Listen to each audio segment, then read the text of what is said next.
If you want to know something about yourself, sit on your bed one night and say to yourself, you got to mean this. Like, you got to be desperate. This is no game, this. It's like, my life is not everything I want it to be, and perhaps it's not everything that I need it to be. And you ask yourself, you sit on the bed and say, okay, man, I'm ready to learn something. Like, what's one thing I'm doing wrong, that I know I'm doing wrong, that I could fix, that I would fix?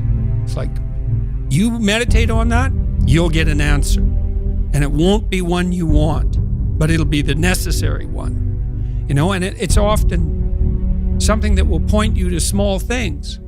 So Carl Jung said, people in the modern world don't see God because they don't look low enough. And so imagine you're in your messy bedroom, and you're sitting on the edge of the bed trying to have an honest dialogue with yourself. And the little voice says, it's pretty disgusting in here.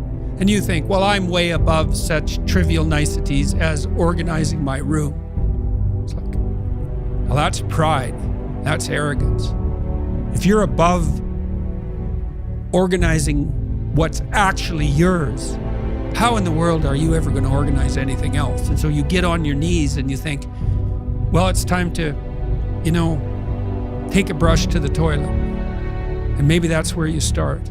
And that works. Like, that works. You start making those micro improvements, like real micro improvements, real on the ground, actual micro improvements to things that are wrong, you'll improve unbelievably rapidly.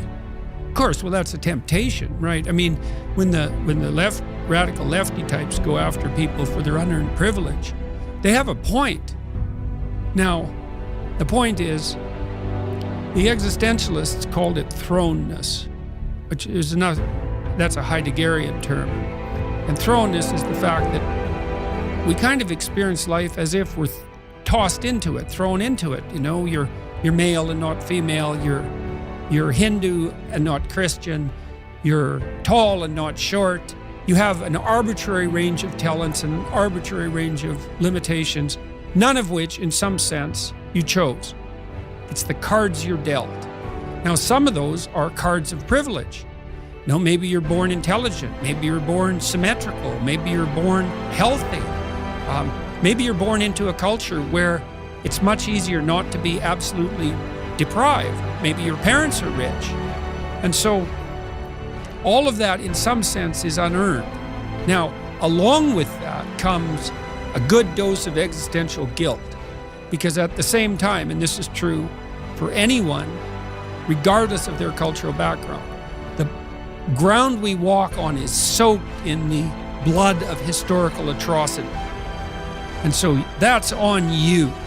Because, people think, well, who's the Nazi? Well, it's the fascist, or who's the radical communist? It's the radical left-wing ideologue. And the fundamental truth of the matter is that's best dealt with as a spiritual matter. Is the adversary is within, really, most profoundly. And so you have to take the responsibility for that historical atrocity onto yourself.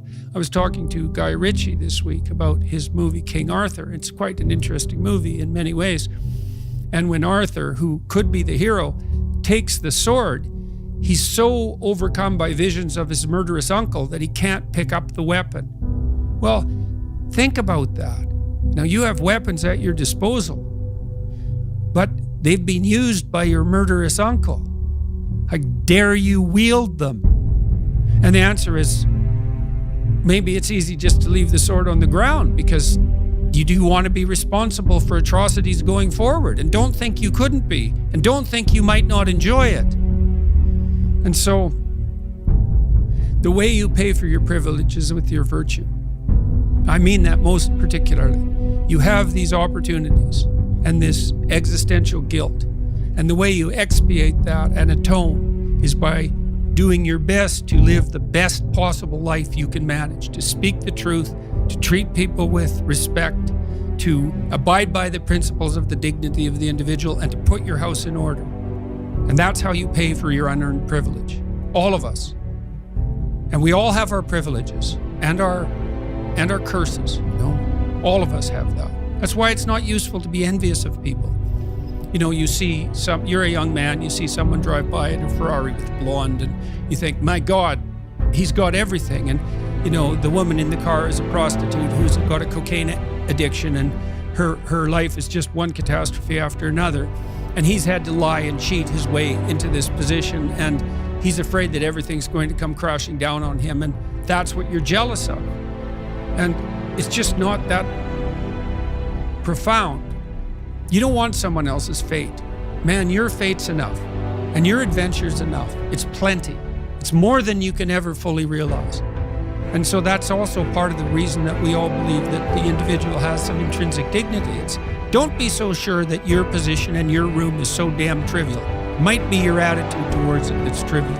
And if you're in dire straits and dire circumstances, just look at how much opportunity you have to make things better. So, not that it's easy. You don't even want it to be easy. So